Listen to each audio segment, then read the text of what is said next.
High above the arid floor of Utah's Uinta Basin, a towering sandstone and shale escarpment known simply as the Mesa has stood for centuries as a silent sentinel over 512 acres of high strangeness terrain. To a casual observer, the ridge appears to be nothing more than a standard geological formation carved by eons of wind and water erosion.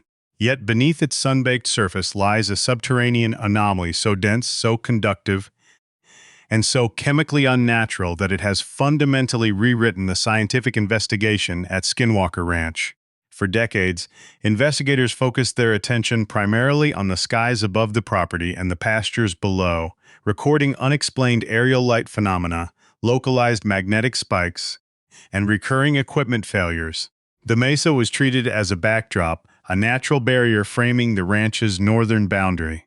That perspective changed permanently when geophysicists deployed advanced, multi-frequency ground-penetrating radar, GPR, and high-density electrical resistivity equipment directly along the ridge's talus fields. Instead of returning standard, uniform readings of porous sandstone or fractured clay, the subsurface acoustic and radar scans hit an impenetrable, dome-shaped obstruction buried 40 to 90 feet deep inside the cliff wall. The signal returns indicated a massive subterranean void containing an object with structural density characteristics vastly different from the surrounding rock. Determined to physicalize the radar readings, the research team authorized an extensive core drilling operation into the mesa's upper plateau and lower face. The objective was straightforward: bore through the outer sedimentary crust, extract physical core samples, and identify the geological composition of the buried mass. However, standard industrial mining procedures quickly proved inadequate. When heavy drilling rigs drove industrial tungsten carbide and diamond-tipped core barrels into the target coordinates, the machinery encountered a barrier that defied regional geological expectations.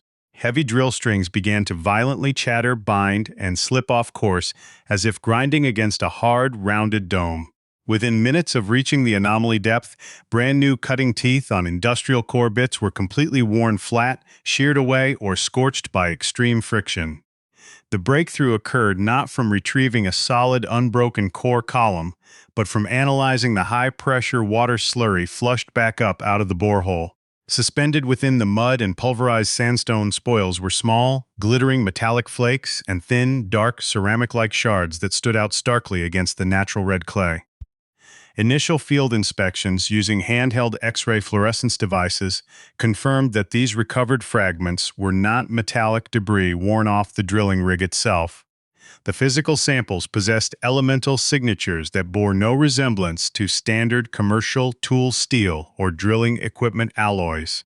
To verify the discovery, the team transported the recovered subterranean material to university laboratories for advanced electron microscopy.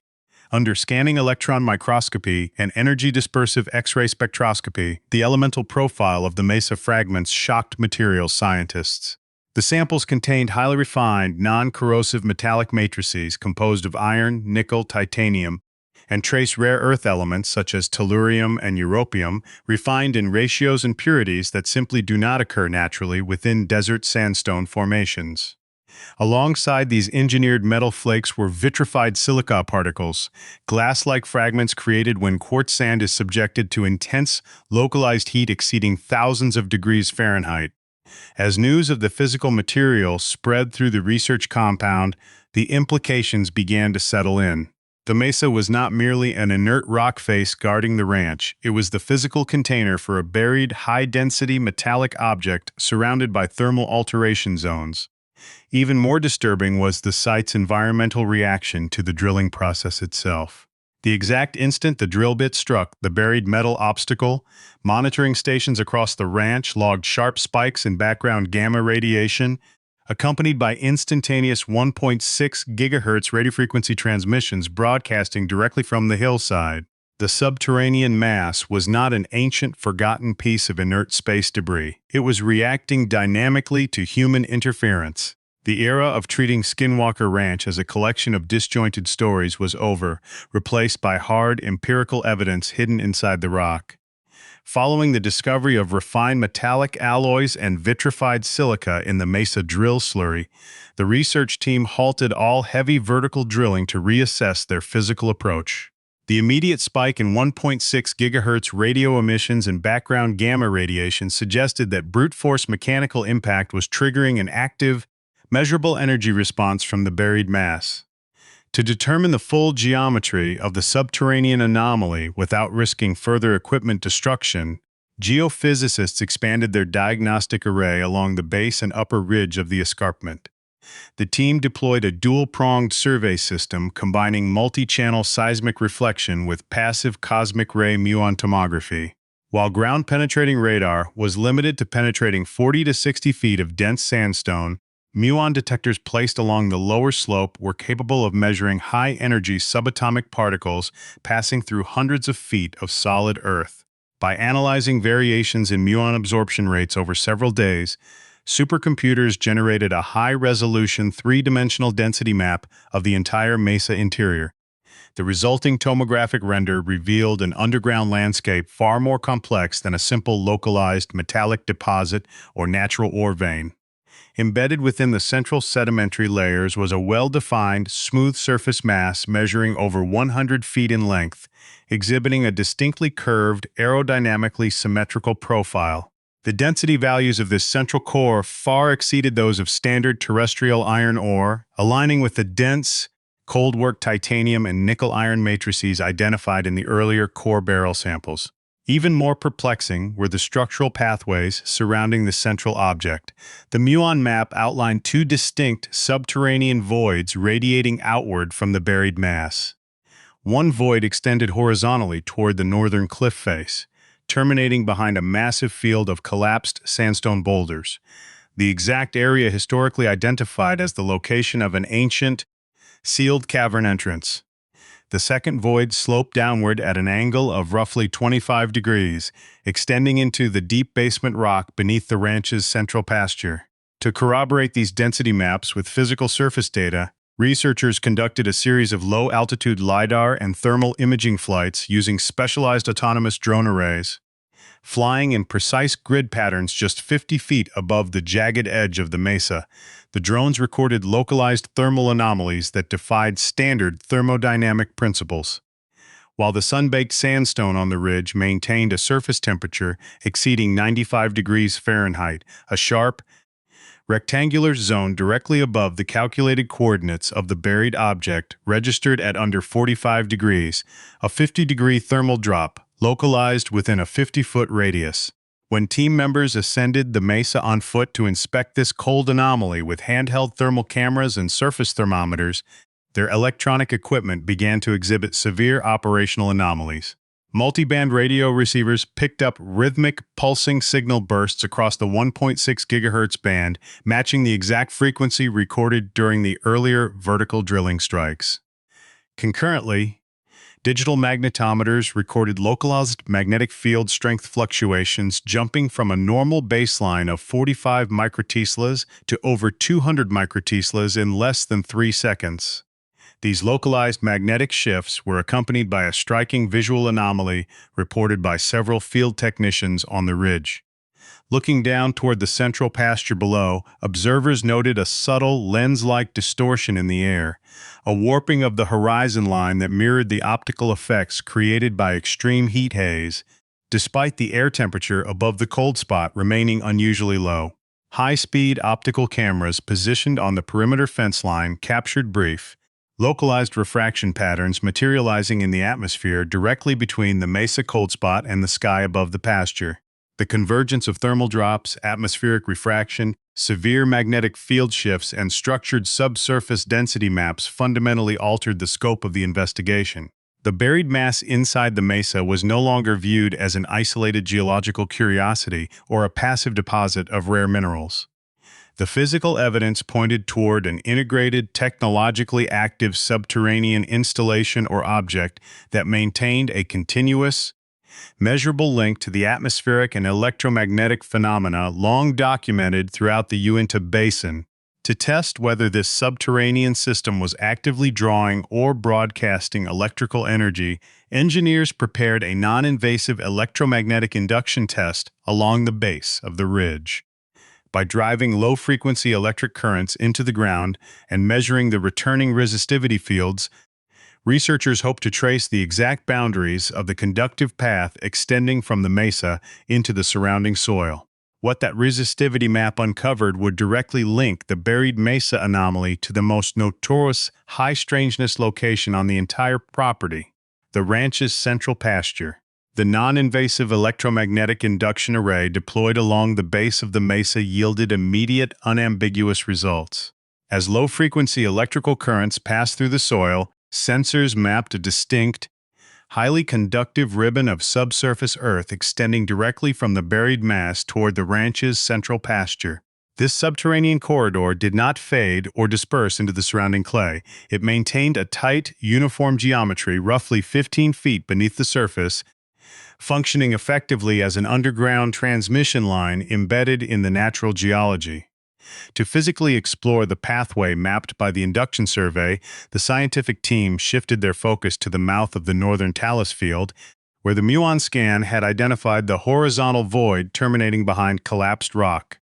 Utilizing heavy earth-moving equipment under continuous radiological and electromagnetic safety monitoring, excavation crews began clearing the massive sandstone boulders that had blocked the base of the cliff for decades. As heavy excavators pulled away the outer layer of crushed rock, environmental monitoring stations logged a sudden sharp shift in ambient conditions. Handheld air quality devices registered a steady outward flow of cool, stagnant air issuing from between the rocks, carrying a dry, distinctly metallic odor. Simultaneously, radiation meters picked up localized spikes in background gamma radiation, while broad-spectrum analyzers recorded intense, rhythmic pulsing at 1.6 GHz originating directly from within the newly exposed crevice. Clearing the final debris field revealed a structural opening leading directly into the sandstone strata.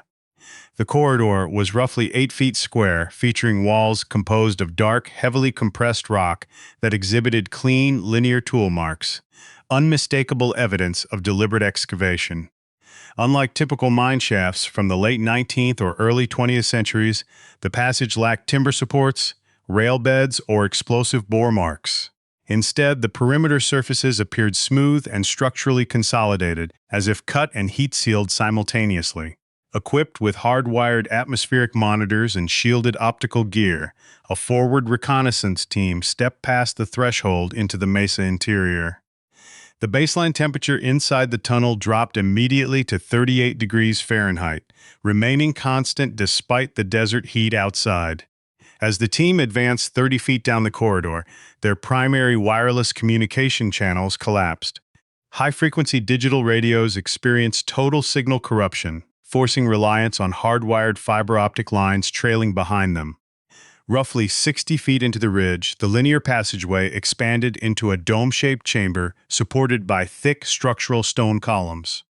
Mounted directly into the chamber walls were massive, non-corrosive metallic conduits crafted from the same titanium-nickel alloy recovered during the core drilling operations. These conduits ran vertically from the chamber floor into the vaulted ceiling, surrounding a central raised platform composed of fine-grained basalt. A physical inspection of the basalt platform revealed several degraded industrial-grade transit cases and heavy electrical junction boxes resting near the perimeter wall. Archival markings stamped into the corroded aluminum casings referenced defense contractor logistics codes from the late 1980s and early 1990s, a period when covert government precursors were quietly monitoring anomalous emissions throughout the Uinta Basin. The presence of this legacy hardware provided undeniable proof that defense agencies had quietly accessed and studied the subterranean infrastructure long before modern private research operations began. However, the state of the abandoned government equipment indicated a sudden, chaotic withdrawal. Thick copper cables connecting the contractor monitoring units to the metallic wall conduits had been cleanly severed or melted at the terminals, displaying heavy heat-induced spalling where the metal had been subjected to extreme electrical load. Dropped tools and abandoned lead shielding plates lay scattered across the vitrified floor, suggesting that previous covert investigators had encountered an energetic event that compromised their containment efforts and forced an immediate retreat. As team members documented the abandoned hardware, the chamber's ambient acoustic profile shifted dramatically. A low-frequency hum measuring approximately 19 Hz began echoing through the cavern, vibrating through the solid bedrock and inducing mild disorientation among the crew. On the surface above, magnetometers recorded a sudden 300 nanotesla jump in local magnetic field strength, while optical arrays logged a bright, localized refraction column materializing in the sky directly over the mesa coordinates. The subterranean network was once again responding to human presence, and the physical evidence inside proved that this response had been encountered and feared decades prior. The activation of the 19 Hz acoustic resonance and the sudden spike in magnetic field strength forced the forward team to pause their physical exploration of the basalt platform. Operating under strict safety protocols, technicians stabilized the chamber environment by deploying portable electromagnetic shielding tents and grounding heavy copper conduits directly into the cavern floor. Once the low-frequency acoustic vibrations subsided back into silence, the team initialized a non-invasive thermal and acoustic mapping sweep of the branching pathways leading deeper into the mesa. The structural map generated by the acoustic reflection sensors confirmed that the dome-shaped chamber was merely an entry node. Branching off from the rear of the basalt platform was a secondary downward-sloping conduit lined with a dark, glass-like material. Unlike the linear tool marks observed in the entry shaft, the walls of this deeper passage were completely vitrified. The native sandstone had been fused into a continuous, smooth silica shell. This glass coating exhibited a mirror-like sheen that absorbed optical light, showing no signs of mechanical joints, seams, or structural collapse. To survey this vitrified conduit without risking human personnel, the expedition deployed a tethered micro-rover equipped with solid-state LiDAR, multispectral thermal cameras, and high-sensitivity magnetic flux sensors. As the crawler drone advanced down the 25-degree slope, live telemetry relayed to the cavern monitors showed a rapid, continuous drop in ambient temperature. 60 feet down the vitrified ramp, the temperature reading stabilized at an astonishing 26 degrees Fahrenheit, despite the absence of any visible refrigeration equipment or natural airflow from the surface. Concurrently, the micro-rover's onboard magnetometer logged extreme localized magnetic gradients. As the drone approached the bottom of the slope, the ambient magnetic field strength jumped from a baseline reading to over 2 Tesla, a magnetic intensity comparable to the interior of a specialized medical imaging scanner. The magnetic field was not uniformly distributed. It was tightly focused along the center of the passage, acting as a magnetic barrier that caused the rover's electronic propulsion motors to draw maximum current just to maintain forward momentum. At the terminus of the vitrified ramp, 90 feet beneath the upper chamber, the rover's high-definition camera array lit up a massive subterranean vault measuring over 100 feet in diameter. The vault ceiling was supported by monolithic stone columns wrapped in dense metallic ribboning. Arranged in a precise symmetrical circle around the center of the vault were 6 large, elevated stone pedestals, each topped with a polished housing unit constructed from the carbon nanotube titanium alloy identified in the early mesa core samples.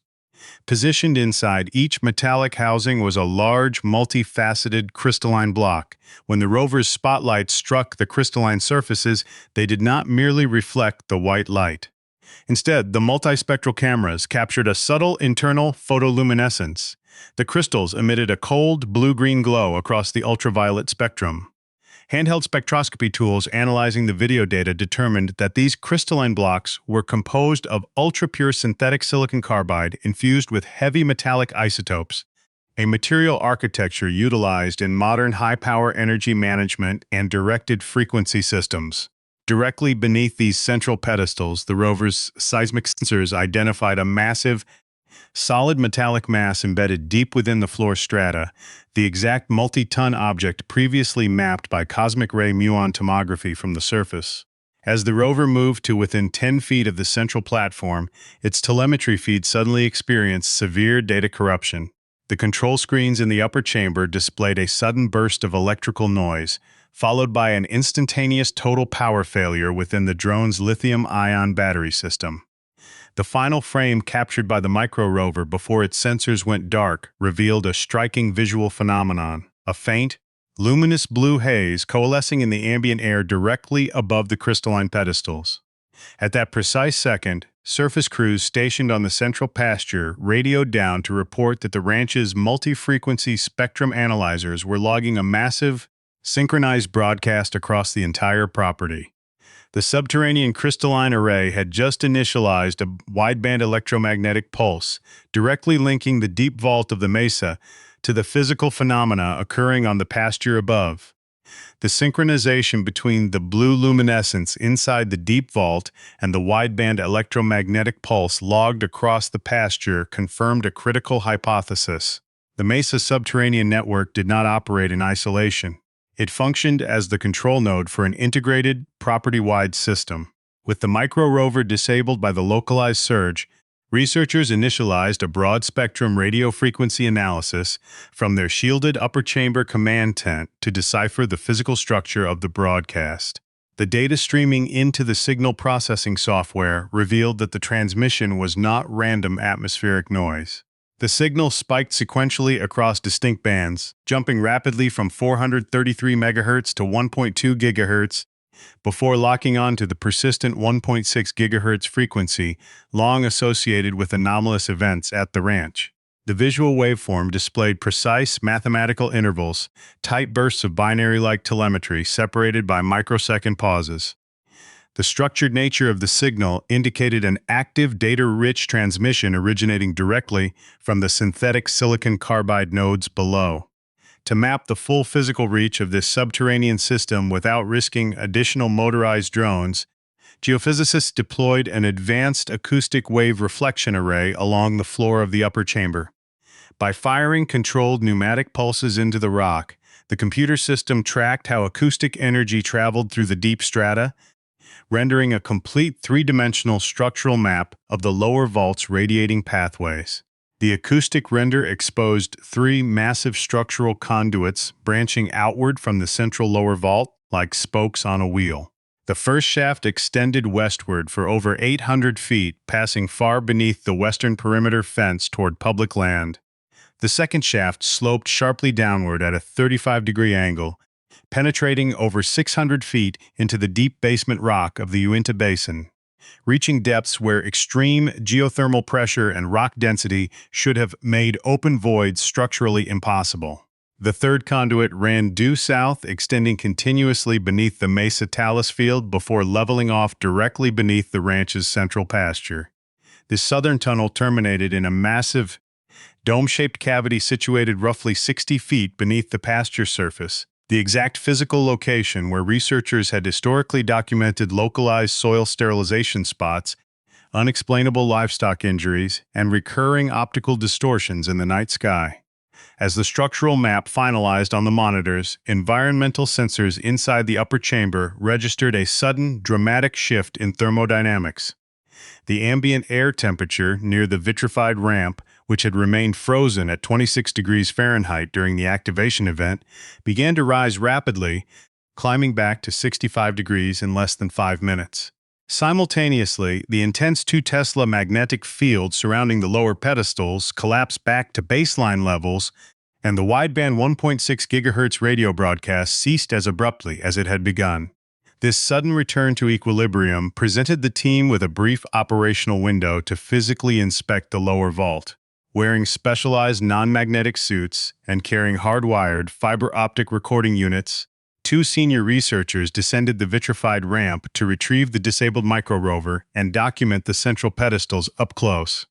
Standing inside the vast lower vault, the researchers noted that the smooth, fused surfaces of the stone pillars and metallic conduits were cool to the touch but entirely dry, exhibiting no condensation despite the rapid temperature shift.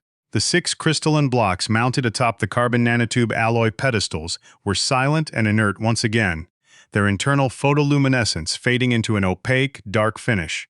Near the base of the central platform, investigators discovered additional physical evidence of human intervention. Half buried beneath a thin layer of fine rock dust were corroded lead-shielding tiles and heavy, mil-spec coaxial cables extending from the legacy government contractor junction boxes found in the upper chamber. The cables had been routed directly into the base of the crystalline pedestals, proving beyond a doubt that previous defense-sponsored researchers had actively attempted to tap, measure, or control the energy output of the subterranean array before abandoning the site decades earlier. The physical reality of the lower vault was now undeniable. The mesa concealed a sophisticated deep earth technological nexus, a facility engineered with advanced materials, capable of generating massive magnetic fields and wideband radio transmissions, and physically connected via subterranean conduits to the most active anomaly zones on the surface. The physical documentation of the mesa's lower vault, its crystalline nodes, and the abandoned legacy defense hardware marks a definitive turning point in the history of Skinwalker Ranch. For decades, public perception of the 512-acre property was shaped by localized folklore, eyewitness accounts of high strangeness, and unexplained atmospheric events. However, the recovery of physical evidence, carbon nanotube-reinforced titanium alloys, fused vitrified conduits, synthetic silicon carbide nodes, and structured electromagnetic broadcasts grounds the entire mystery in measurable empirical science. The data gathered throughout the subterranean investigation establishes several concrete findings. First, the mesa interior is not merely a passive geological formation. It houses an artificially constructed, technologically integrated facility, built with extreme structural precision. The presence of uniform 8-foot corridors, vitrified glass-like ramps, and monolithic support pillars demonstrates that advanced high-energy engineering occurred deep within the sandstone strata. Second, the metallurgical and chemical profiles of the recovered physical materials point to highly specialized manufacturing techniques. The presence of ultra-pure titanium and iron matrices embedded with carbon nanotubes and rare earth isotopes mirrors material synthesis utilized in specialized aerospace engineering and advanced defense research. These refined metallic compositions simply do not occur through natural sedimentary processes. Furthermore, the real-time operational telemetry recorded during the exploration directly connects subterranean activity to the surface-level anomalies documented for generations. The synchronized 1.6 GHz radio frequency bursts, localized thermal drops, and magnetic field spikes measuring over 2 Tesla demonstrate that events on the pasture above are not isolated atmospheric glitches. Instead, the evidence indicates they are surface manifestations of an active, deep Earth electromagnetic array anchored within the geological structure of the Uinta Basin. The physical presence of abandoned government contractor junction boxes, lead shielding tiles, and severed mil-spec coaxial cables confirms that covert defense agencies studied this subterranean array during the late 20th century. The state of the left-behind hardware, specifically the severed connections and extreme thermal spalling, indicates that those early investigators encountered high-energy discharges that compromised their monitoring equipment and prompted a sudden withdrawal. Despite these physical breakthroughs, fundamental questions remain unresolved. The precise age, original builder, and ultimate operational purpose of the buried facility cannot be conclusively determined from publicly available data alone. While the physical structures and electronic emissions are verified through multispectral sensors, researchers have not established whether the subterranean facility was designed as an advanced signal monitoring grid, a deep Earth communications nexus, or something originating outside our conventional technological framework. Additionally, the third vitrified conduit, sloping steeply downward toward the deep basement rock of the basin, remains unexplored due to extreme magnetic gradients and depth constraints. As multidisciplinary scientific teams continue to analyze the physical alloy samples, map the radiating subterranean conduits, and monitor the ultra-low frequency pulses emanating from the lower vault, the unsealed mesa network stands as a profound physical reality. The investigation at Skinwalker Ranch has permanently moved past urban legend, producing a verified empirical record of an advanced technological system buried beneath the desert floor. The ultimate question facing science and history is no longer whether something anomalous exists deep inside the mesa, but rather, who originally engineered this silent subterranean nexus, and what purpose does it continue to serve beneath the high desert of Utah? If you enjoyed this documentary, be sure to like the video, subscribe to the channel, and share your thoughts in the comments below.